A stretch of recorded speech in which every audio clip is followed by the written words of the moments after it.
Dune review, motherfucker. 1, 2, 3. For anybody wondering, yes, the first thing I did this morning was go to a kid's playground and play in the sand just for an intro. But you know, I had to pick the right timing and shit, cause like my look, kids playground, me recording, like, yeah, I mean, I'm gonna look like a Minecraft YouTuber, you feel me? This is kind of a weird video to make. I usually do food reviews, not movie reviews, but hey, there's a beginning for everything. Main reason why I'm even making this video is because Hollywood lately has been letting a lot of shit slide. And you know, I feel like it's my duty to spread the motherfucking message when a fire-ass movie comes out. So yeah, for today's video, I'm gonna be talking about that right there. Probably one of the best movies I've ever seen in my life. No bullshit. Now I just want to say, I'm just a guy who watched the movie, okay? I'm not a connoisseur. I'm not a fucking critic. I'm just a motherfucker who watched the movie, okay? So don't be expecting some, you know, very formal opinions or whatnot. I'm gonna just tell y'all that this movie is fire and y'all motherfuckers better agree. I also highly recommend that you watch this movie in theaters, if it even still is. I'm not sure, but if it is, watch it, bro. Because this is not a movie that you watch. This is a movie you experience. You're not gonna get that fucking experience on your little iPhone or your little iPad, okay? And y'all heard this from me, but I heard the movie's a whole lot better if you got some of that. You know what I mean? Some of that. You know what I mean? I also want to say that I'm not the most educated person when it comes to Dune. I haven't read the books, I haven't seen any of the old movies, and I haven't seen the TV series. But it only shows how good this movie is that when a guy like me who doesn't know anything about the story watches it once and now I'm like a fan and whatnot. Y'all motherfuckers in the comments are probably gonna be like, fucking nerd, but I don't care. This shit is heat. Also, as you could tell, this is not an in-depth breakdown of the movie. This is just me reviewing it, so don't worry about any spoilers. Basically, my best way to put this movie to you is like if you took Halo or Destiny and Game of Thrones and just like, you know what I mean? And then Halo went off and had a little thing with Star Wars, because there's a little Star Wars element in this movie. There's the voice and then there's the chosen one plot line. But I do want to say that this came out way before Star Wars. Obviously, this movie didn't come out before Star Wars, but the product itself was around way before Star Wars even dropped. And I'm not saying that to talk shit about Star Wars. Personally, I'm not a fan, but I don't hate it. I just want to point that out because I don't want nobody thinking like, oh man, this is just a Star Wars ripoff. I ain't fucking with it. Like, no. If anything, it's the opposite. Basically, the plot of this movie is that way into the future, humanity has evolved with space travel so much that I wouldn't even be surprised if like Elon Musk was taking notes while watching this movie. Write that down, write that down! Not only has space travel evolved a lot in this movie, but us humans as well have. For example, there's this group of people called the Mentats, which are basically walking iPhones, except that you don't have to charge them. It'd be kind of weird if you did. And while this is going on, for 80 years, these people called the Harkonnens have been controlling this planet called Arrakis because it has the most valuable substance in the universe. But then out of nowhere, the Emperor of said universe is like, y'all gotta cut that shit out and leave it up to the Atreides. So yeah, basically, people go to Desert World because Desert World has the useful shit. I know, sounds kind of familiar. Also, I just want to point out, Atreides are the good guys, Harkonnens are the ops. Those are the bad guys. Well, first off, there's the sound. The sound in this movie is something else. That's why I'm saying that you have to watch it in theaters and not on an iPhone or an iPad, because you're just not going to get that experience on those devices. Unless you have like a home movie theater and you're just rich like that. Good for you. Also, the visuals are just out of this world, literally.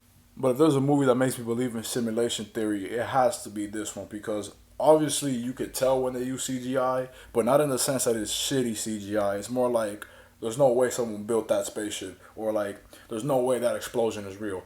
But if I were told that they were real, I wouldn't be like that surprised.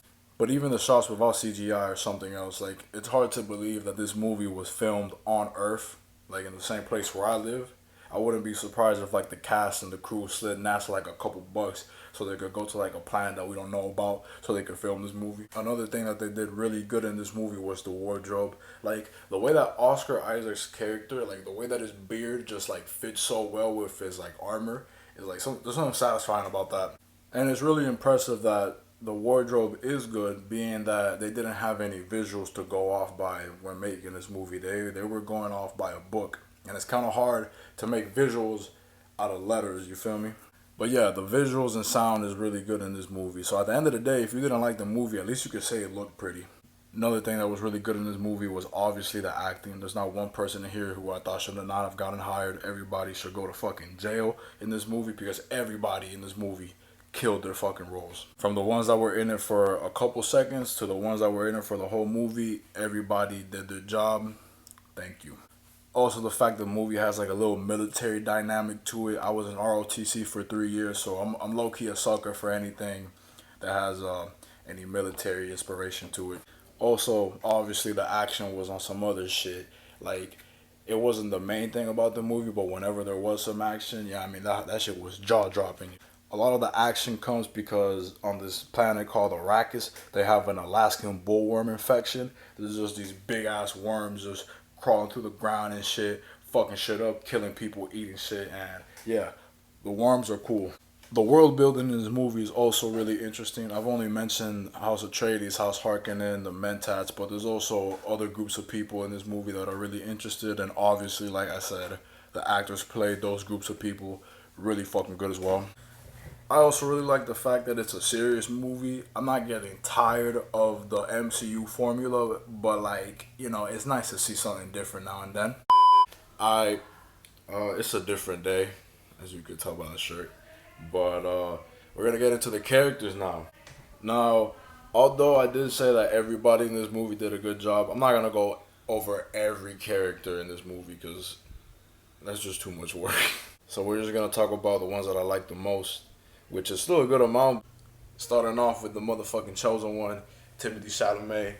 I give his acting 2 thumbs up, and I'm not gonna say that I'm a big ass fan, but this movie has made me excited for any future things that he has going on, including another Dune movie.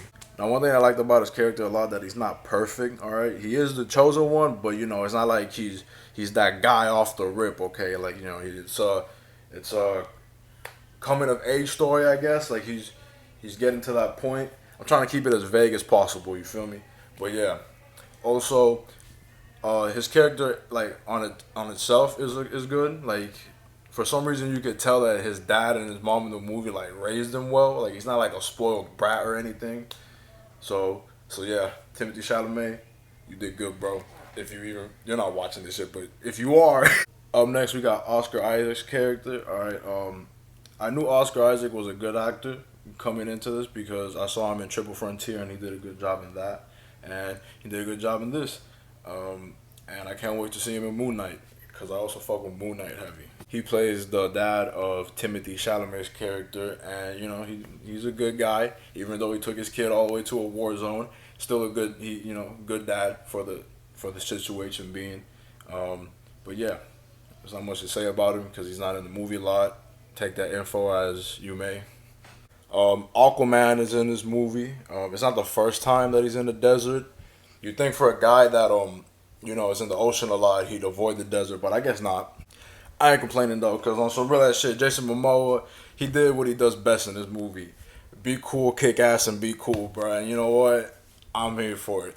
Thanos is also in this movie, but this time he's a good guy. Alright, nah, but Josh Brolin, we know he can act. We've seen him in the MCU. He has a really good scene with Timothy Chalamet's character that actually made his character in the movie one of my favorites. But his character kind of disappears. He just goes into a battle, and we don't see him again. I don't think that's a spoiler, but I think that means he's coming back for part 2, which bet. Keeping it going with the DC and MCU related characters, Polka Dot Man is in this movie. He plays a mentat, but we don't get to see him use any of his like mentat abilities. He deadass just talks to people in this movie. But on a better note, we do get to see a scene with Stephen McKinley's character who plays a mentat, and that scene shows you what their powers are. By the way, that shit tripped me the fuck out. And finally, Drax is in this movie, but like he looks like he's been doing heroin or some shit, bro. Nah, but yeah, when it comes to Dave Bautista's character, he's not in the movie a lot, but he's not dead in the movie at the end, so we know we're gonna see more of him.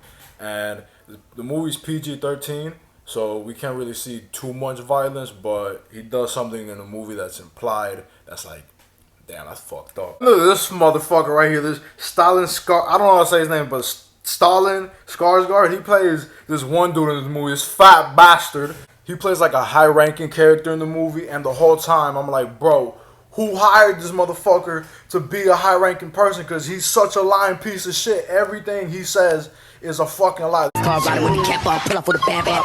Thinking the guy here capping, I'm not these rappers. You gonna have to cap your ass off and back. But yeah, the guy who played the villain in the movie made an unlikable villain, so he did a good job. And I hope the heroes kill his ass before diabetes does. 3 more characters I'm gonna just name off right here. We got Rebecca Ferguson, Javier Bardem, and Sharon Duncan Brewster.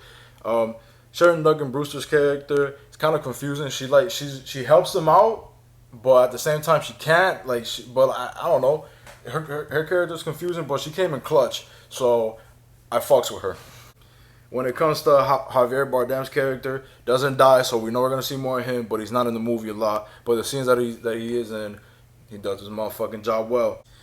I guess this is a good time as any to point out that he plays a Fremen in this movie, which is not like a species of human. They're humans, but they're humans that would live out in the fucking desert with the sandworms and like kind of worship them as gods. I know the reason why, but I'm not gonna tell y'all because I think it might be explored in part 2. So yeah, and then there's Rebecca Ferguson's character who plays Timothy Chalamet's character's mom, and she's definitely a main character, and I like that because she's a good actor. And even though she's not one of my favorite characters, she's definitely a very important character because she's gonna be teaching Timothy's character a lot of shit along the way. To specify what a lot of shit means, basically the voice, which she is a master of using because she is a Bene Gesserit, which is like this underground all-girls club who be like swaying politics and getting into all kinds of shit. I'm not gonna get into it because it's not a breakdown like I said. But not just that, she's gonna be teaching them a lot of stuff. I'm not gonna get into that either because that might spoil part 2. I'm not trying to spoil part 2. Alright, these are the things that you might dislike in this movie. I personally didn't dislike shit in this movie, but these are the things that I considered that you might not like because I'm gonna consider it out. I like this, but you might not like this. It's a very serious movie. Literally only like one joke in it, and it's not even like a laughing emoji joke. It's like a chuckle type of joke, and it's literally just to let you guys know that these are people. Now they have senses of humor and shit, which I liked that they added that. It gets kind of complicated in some parts. Not like Inception type complicated or Tenet, but I was able to wrap my head around it by the end though. Not sure if you will. Not saying that you're dumb or anything, but you know, you might have to search up Dune 2021 explained on YouTube or some shit. And Zendaya, I didn't mention her in the characters because she's literally not in the movie. Okay, she is in the movie, but like, bro, she basically does like a couple cameos, and then right at the end, she's there and says some lines and shit. If you're a Zendaya fan and you're only watching this movie or interested in this movie for Zendaya, sorry to break it to you, buddy, but she's not in it a lot. But hey, maybe you hate Zendaya. I don't know why you would hate Zendaya, but maybe you do. And maybe this is a positive for you. Personally, I like Zendaya. She was in Shake It Up. She's MJ. How can I not like her? And the final thing is that the movie is incomplete. Now, what I mean by that is that it ends like in a cliffhanger type of way, but very anticlimactic. By the time it ends, it's like leading up to something, but it just ends. You feel me?